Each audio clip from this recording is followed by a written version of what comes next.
여러분, 안녕하십니까?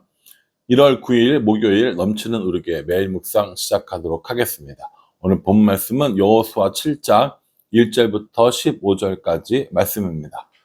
어제 본문을 통해서 우리는 여리고 성이 무너진 것을 살펴봤습니다. 대단한 일이죠. 어마어마한 일 아닙니까? 하나님의 방법에 의해서 또 이런 아주 크고 견고한 성이 무너진 어제 그 사건을 보았습니다. 이제 이스라엘은 승승장구할 거고요. 이스라엘은 이제 정말 뭐랄까요, 승리하는 일만 남았다라는 거죠. 근데 오늘 이 본문의 사건이 벌어지는 거예요. 교회를 오래 다니고 또 여호수아 내용을 잘 아시는 분들은 이제 여리고 이겼으면 이렇게 되겠구나 라고 아시겠지만, 성경을 잘 모르시거나 많이 안 읽어보신 분들은 여리고 성이 무너지고 난 다음에 오늘의 이 사건은 좀 당황스러울 수밖에 없습니다. 왜냐하면 얼마든지 이길 수 있을 것 같고 얼마든지 점령할 수 있을 것 같은 여리고 성보다 훨씬 작은 아이 성이라고 하는 이 성에서 이스라엘이 크게 패하는 것을 볼 수 있기 때문입니다. 근데 그렇게 패했던 이유가 뭐냐? 두 가지로 생각해 볼 수가 있어요. 첫 번째는요, 이스라엘 사람들이 아이 성을 공격하러 가려고 할 때 하나님에게 물어보지 않았어요. 하나님의 계획도 혹은 하나님의 명령도 없이 오직 이 여세를 몰아 아이 성도 승리를 쟁취하자라고 했던 마음뿐이었던 거죠. 그러니까 하나님이 명령하신 것도 아니었어요. 아이 성을 가라고 하신 것도 아니에요. 하나님께서 아이 성을 너희 손에 붙인다고 이야기한 것도 아닙니다. 다만 그냥 아이 성을 정탐하고 올라가서 이렇게 그 이스라엘 사람들이 아이 성을 승리할 걸 생각했는데, 심지어는 다 올라가지도 않고 조금만 올라가도 될 걸 생각을 해서 많이 안 올라가서 뭐 한 3,000명쯤 이렇게 올라가서 공격했는데 어떻게 된 겁니까? 망하게 된 거죠. 졌어요. 전쟁하다 보면 이길 수도 있잖아요.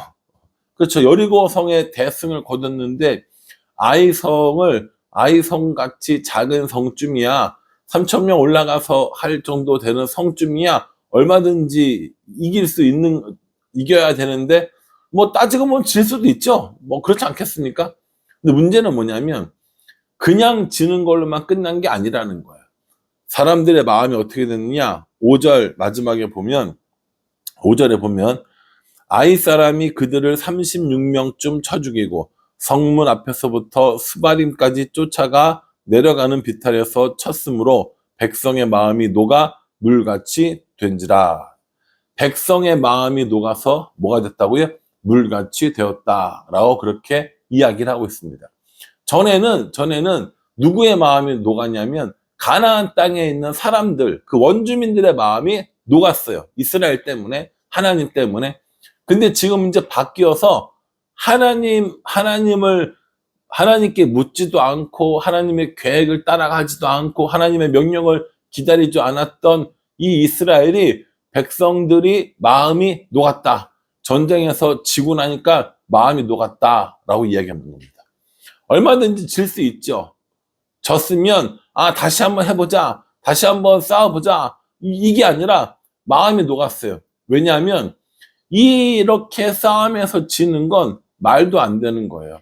우리가 얼마 전에 여리고에서 그렇게 큰 그 승리를 거두었는데 이 조그만 아이성한테 진다고? 말도 안 되는 소리. 이스라엘 주변에 있는 그 나라들은 이제 이스라엘을 비웃을 것이고요, 이스라엘을 무서워하지 않을 거란 말이에요. 아이성한테 졌으니까. 그러니까 이스라엘 사람들은 당황스럽고 적들이 두려워지고 자신들은 앞으로 어떻게 될지 모르겠고, 그러니 뭐합니까? 마음이 녹았다라고 표현하는 거죠. 이 일에 있어서 가장 당황스러웠던 사람은 여호수아였습니다. 여호수아가 뭐라고 얘기하냐면 7절에 이르되 슬프도소이다 주 여호와여, 어찌하여 이 백성을 인도하여 요단을 건너게 하시고 우리를 아모리 사람의 손에 넘겨 멸망시키려 하셨나이까? 우리가 요단 저쪽을 만족하게 여겨 거주하였더라면 좋을 뻔하였나이다 라고 이렇게 얘기합니다. 슬프다라고 얘기하면서 하나님께 부르짖는 겁니다.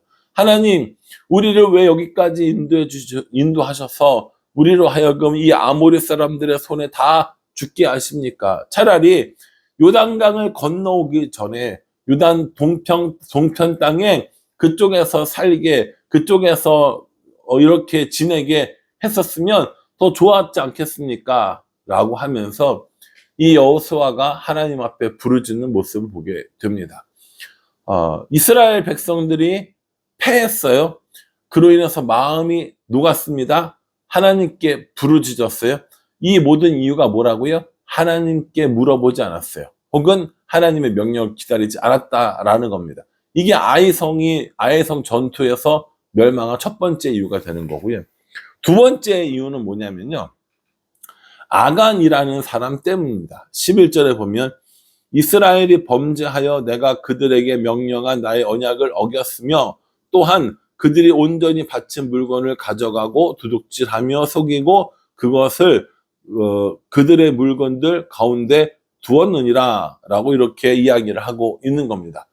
아간이라는 사람은 유다 지파 사람이거든요. 다 하나님께 드려라 라고 이야기했어요. 은과 금은 여호와의 창고에 드려라 라고 이렇게 이야기를 했어요. 그런데 그것들 중에 일부를 자신이 가지고 가서 하나님의 것들을 도둑질하였고요, 하나님의 명령을 어긴 거죠. 아이, 목사님, 그 많은 이런 그 전리품 중에서 그 한 사람이 가져갔다고 이렇게까지 하십니까? 라고 얘기할지 모르지만 하나님과 이 사람 사이에 이건 약속이잖아요. 하나님께 드려라, 모든 것을 멸해라 라고 하는 약속이기 때문에 예외를 두어서는 안 된다라는 겁니다. 하나님께서는 우리의 능력을 요구하시는 것이 아니라 우리의 순종을 요구하신다니까요. 여리고성은 능력으로 이길 수 있는 성이 아니었어요. 능력으로, 전략으로, 무기로 승리할 수 있는 게 아니었다고요. 오직 하나님과 함께 했기 때문에, 하나님의 말씀을 따랐기 때문에 승리할 수 있었던 거잖아요. 그런데 그 반대로 말씀을 어겼어요. 순종하지 않았어요. 그러니 하나님께서는 이 일을 용서하실 수가 없었던 것이고요. 하나님께 묻지 않았던 이 죄와 더불어 아이성이 아이성의 이 싸움에서 지게 된 이유가 되었다라는 것입니다. 13절 좀 길긴 하지만 읽어볼게요. 너는 일어나서 백성을 거룩하게 하여 이르기를 너희는 내일을 위하여 스스로 거룩하게 하라. 이스라엘의 하나님 여호와의 말씀에 이스라엘아 너희 가운데 온전히 바친 물건이 있나니 너희가 그 온전히 바친 물건을 너희 가운데서 제하기까지는 내 원수들 앞에 능히 맞서지 못하리라 라고 이렇게 얘기합니다. 온전히 바쳐진 물건, 하나님께로 드려야 할 물건이 너희들 가운데 있는데 그 물건이 제하여지지 않으면, 원래 자리로 돌아가지 않으면 너희들은 원수들 앞에서 능히 맞서 싸울 수 없다라고 이렇게 이야기한 겁니다. 여러분, 여리고성 전투에서 이겼죠. 얼마나 많은 군량미를, 얼마나 많은 이 무기를 이런 걸 얻었겠습니까? 그러니까 아이성쯤은 얼마든지 이길 수 있다고 생각한 거예요. 우리 정도의 군사력, 우리 정도의 인원이면 아이성쯤이야 라고 생각했는데 아이성쯤이야가 아니라 하나님이 함께 하시지 않았기 때문에 그 전쟁에서 패하게 되었다라는 겁니다. 우리도 아이성 같은 이런 일들을 만날 때가 있어요. 얼마든지 이길 것 같았는데, 얼마든지 될 것 같았는데 안 되고 실패하고 또 이렇게 좌절하는 이런 경우도 있다라는 거죠. 그때 우리의 전략이 잘못되었어. 내가 그 사람이랑 함께하면 안 되었는데, 그때 이 결정을 하면 안 되었는데 라고 후회하는 것이 아니라 내가 하나님 앞에 혹시 어떠한 범죄를 가지고 있지 않는지, 혹은 하나님의 명령을 내가 어긴 일이 있지 않는지 우리 자신을 살펴보는 일이 훨씬 더 중요하다고 저는 생각합니다. 잘 될 때가 있어요. 또 못 될 때도 있습니다. 잘 될 때는 잘 된 이유가 뭔지, 못 됐을 때는 못된 이유가 무엇인지를 명확히 알아야, 그래야 잘 되는 건 더 잘 되게 할 수 있고요, 잘못된 건 고칠 수 있다라는 겁니다. 잘 되면 내가 잘한 거고, 못하면 남 탓인 거고, 잘 되면 내가 훌륭한 거고, 잘못되면 하나님을 원망하는 이런 모습을 가지고서는요, 하나님이 기뻐하시는 일을 할 수가 없다라는 겁니다.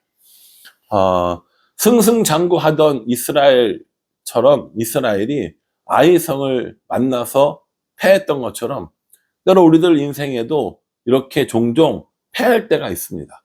이렇게 잠시 넘어질 때도 있습니다. 이러한 때 우리는 우리 자신들을 돌아보고 하나님께 물어보고 하나님께 답을 받고 우리들의 잘못을 고치고 다시 하나님과 함께 싸우러 나가는 이 일들이 필요하다는 거죠. 남 탓, 세상 탓, 환경 탓, 나에게 없는 것 탓하는 것이 아니라 나는 하나님 앞에 어떠한 사람인가? 나는 하나님 앞에 혹시 죄를 짓고 있는 것은 아닌가? 나는 하나님 앞에 명령을 어기고 있는 것은 아닌가? 라고 하면서 나 스스로를 돌아볼 수 있어야 한다라는 겁니다. 여러분들 어떠세요? 여러분들은 하나님께 모든 것을 물어보고 또 하나님 말씀을 지키면서 날마다 승리하고 계십니까? 아니면 우리들 마음속에 혹여나 아간 같은 마음들이 있어서 하나님 말씀을 부정하고 알아도 모른 척 나의 이익이기 때문에 눈 감고 하는 일은 있지 않는지 우리 자신들 한번 살펴봐야 할 것 같습니다. 이제 이스라엘 백성들은 제비 뽑을 겁니다. 제비 뽑아서 누가 이스라엘 가운데 범죄하였는가를 찾게 될 겁니다. 얼마나 불안하겠어요. 얼마나 걱정 많겠습니까? 이러한 불안과 걱정 속에 살아가는 것이 아니라 하나님의 명령을 지킴으로 기쁨과 감사와 승리를 노래하며 살아가면 얼마나 좋겠나라는 생각을 해봅니다.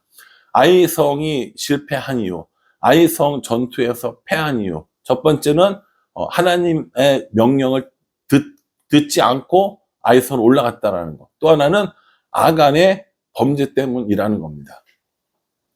우리도 이러한 잘못들을 저지르면 우리들의 싸움도 백전백패라는 거예요.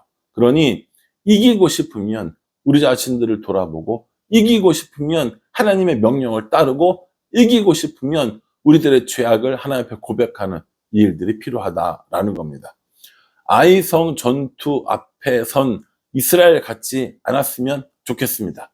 하나님의 명령을 기다릴 때는 기다릴 줄 알고 하나님이 명령하시면 그 명령에 순종할 줄도 알고 우리의 죄악을 돌이키고 회개하며 거룩함으로 하나님 앞에 나가는 삶, 이것이 우리의 승리의 삶임을 다시 한번 우리에게 말씀해 주고 있습니다. 바라기는 저도 여러분들도 날마다 하나님 앞에 우리 자신들의 삶을 돌아보고 하나님의 명령을 기다리며 하나님의 명령이 떨어졌을 때 즉각 순종하여서 날마다 승리하는 우리 모두가 되기를 주님의 이름으로 축복합니다.